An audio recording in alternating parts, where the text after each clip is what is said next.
Welcome to part 5 of our Let's Play for Tower of the Gods. In this part, we don't actually go get the third statue, but I think we get some kind of cool items and some treasure chests maybe. We do. get like a key here in this room, we get a joy pendant. Yep. And I think we also... We get a treasure chart? Yeah, I think we might get a treasure chart too. I agree. Maybe.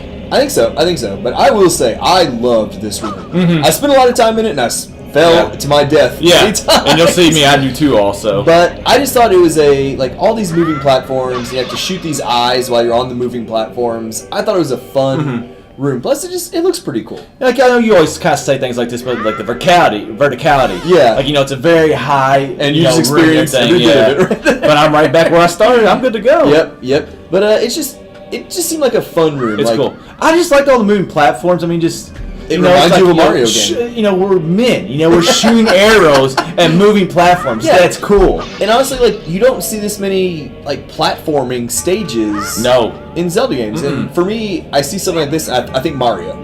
Yeah, that's true. That's true. Even though obviously we don't have a jump button or anything like that, but we need to. I know, right? Where's the feather? Yeah. Although that would just probably add more puzzles that we couldn't figure out. Really, that is true. But I thought it was a fun room. We do get the small key that we need to actually go get that third statue we mentioned at the beginning.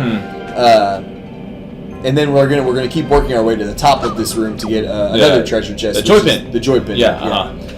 Which we know you need 20 of them for sure. Yeah. But after that, and Red's not to that part yet, so we can't really say. I can't really say. I know what it's for, but I really can't say it.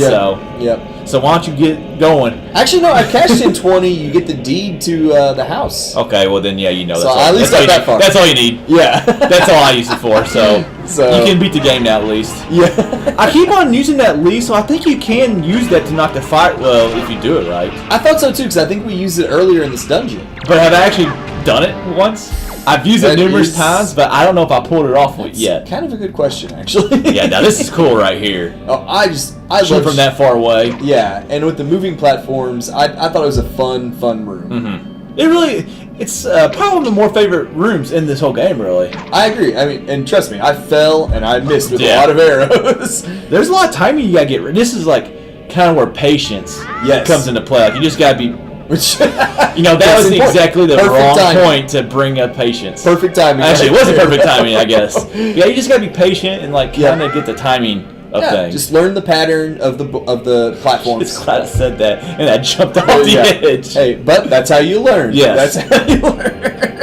Well, I've done it twice, so obviously I didn't learn from the first one. Yeah, good point.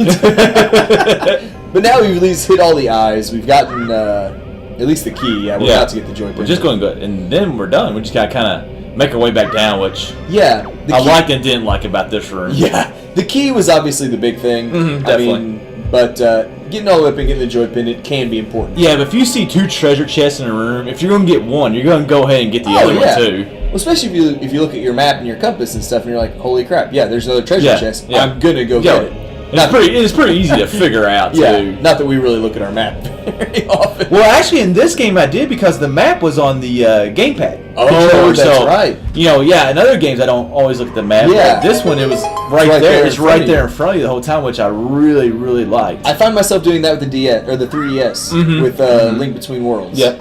I do the same thing. If I had the gamepad there in front of me, I would do the same thing. Unfortunately, as we've mentioned before, I was playing on GameCube. Yeah. Well, hopefully the new Zelda for Wii U, hopefully they use that really well, which obviously, I would think this was kind of like a tryout for that game, but, Yeah, I would think they would. Yeah, they'll definitely have the map on there. I mean, that's just the best usage for the gamepad right there. So I can see why you would use it a lot. Yeah. Yeah, like I said, I did not. I mean, you do spend a lot of time in this room. I knew he did, but I didn't think it was this much. Check out this sweet jump right here. Nice. Now, I couldn't do that again if I tried. That's some good parkour moves you got there. Yeah, I should have been ballsy and just stay on top of there and then try to jump down to the next platform. You'd have fallen in a pit. I think I got it so far. Well, actually, that would help me right there. You're a little higher up. I would start the door. Yep. I already had everything. That was a good landing, though. Really, to be honest with you, when I got that joy pendant, I should have just jumped off. Honestly, yeah, I think that would reset you back at. Yeah, and I don't think it takes that much heart. It might not take any hearts. It might not take any at all. A lot of times when you fall in Zelda, it doesn't take any hearts. Ooh, I thought that Keese was gonna get you good right there. Man, I hate them. They were so awkward in this game. They've been awkward in all the 3D games. I just thought Z targeting was a little bit more difficult with longer range enemies in this game than usual. The Z targeting just doesn't have the range. And you see here we're going to do a little bit backtracking again, kind of like we did in part 4. We're going to go back and get a treasure chart.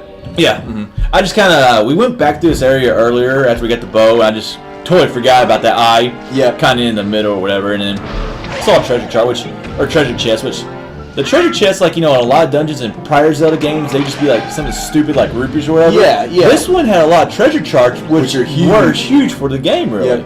Because the treasure charts could lead to either rupees or more often heart pieces. Like, I played almost all the console Zelda games except Zelda 2, which, whatever.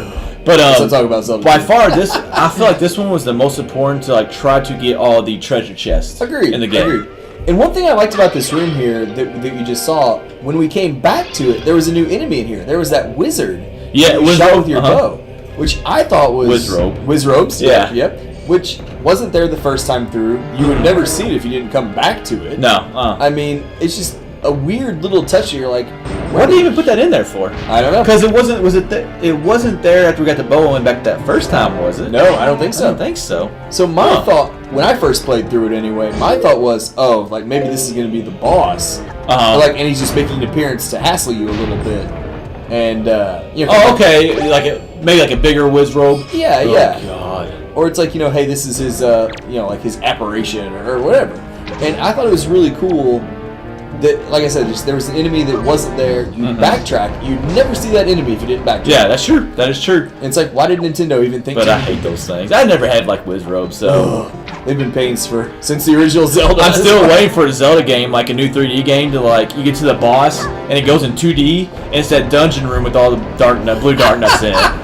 That's what I'm still waiting for. It would be the worst Zelda game, and it would be the worst. No, I'm gonna quit the game. Just quit the game. It would be the worst boss fight ever. Yes, it would be. By far. Oh my goodness. Okay, now that treasure chest does look different than the one that we got the weapon out of. So I think the weapons are different. And obviously the boss keys are usually different in every single Zelda game. That's always threw me off. Which game was it? Was it Skyward Sword that the boss key is like the best chest? I think it is. And you're like, wait, why isn't the item the best chest? Well, you can go back and forth, I guess, on that. Very true, very true. But I think that is Skyward Sword that is like that. Yeah, it just kind of threw me off a little bit. That is a fun game, though, too. Now we're just kind of making our way back to that statue room, I think, don't we? Yes, because we still have to get that third statue that we haven't gotten yet. Yeah, that's true. That'll be in part 6. Yes, we're getting there slowly but surely. We do prepare a tad bit before we do these. Yeah, but we had to just backtrack, get that treasure chart. Like we said, they come in handy. They're worth backtracking for. Oh, they're definitely worth it. Plus, I mean, it wasn't that far. Which I don't think I got half of them. And then the ones I do think I got, I don't even know if I went and got the treasure. So, I didn't know where to go. Like, I know the light shines up, but I guess if you're not like right beside it, it doesn't shine up. And the closer you get, it disappears. The treasure chest or treasure charts, you really don't know where those are on the map. Yeah. Or either that or I missed something big time. Which if I did, let's just not talk about it right now. We're going to go with that right now. Yeah. And here's a slick move, throwing a bomb in water. That's one way to blow up something. You know what? Twilight Princess at least had underwater bombs, though. So. Well, yeah. But yeah. That was kind of cool, actually, in Twilight Princess. Those. Yeah. I mean, I hated that dungeon. Yeah. But it's not as bad as the water temple. Nothing's as bad as the water temple. And I guess this really is our, it's not a water temple, but I guess this would qualify for a water temple kind of in this game. I agree. I mean, there's not a ton of the intro area. Yeah, it had a bunch of water. But that's what I first thought when I got to this dungeon. I was like, "Dude!"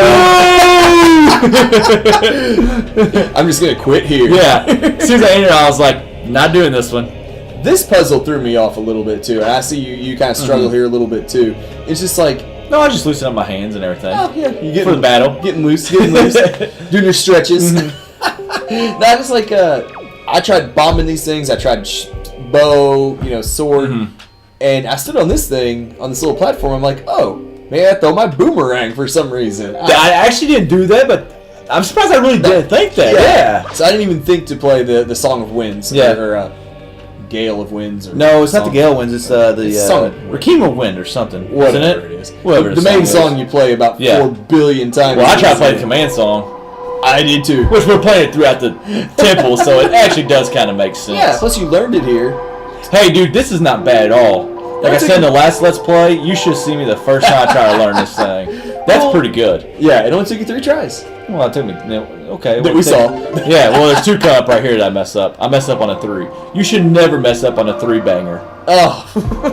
Yeah, at least when you have to like do the 4 time or the 6. Yeah, there's 2 that have 6 later on in the game. I've not Wins found those Rakim, yet. or is that? I don't know. That's how you Requiem? say it. Okay, that's good enough. We'll go with it. But the thing is, like, you get the treasure chest here. These not bosses, statues come to life. You don't have to fight them. Yeah. Well, you don't have to, but then this come up right here is what happens when you don't fight them. Yeah. And I get nailed. I mean, you can tell it's going to happen. Just But that'll wrap up part 5 of our Let's Play.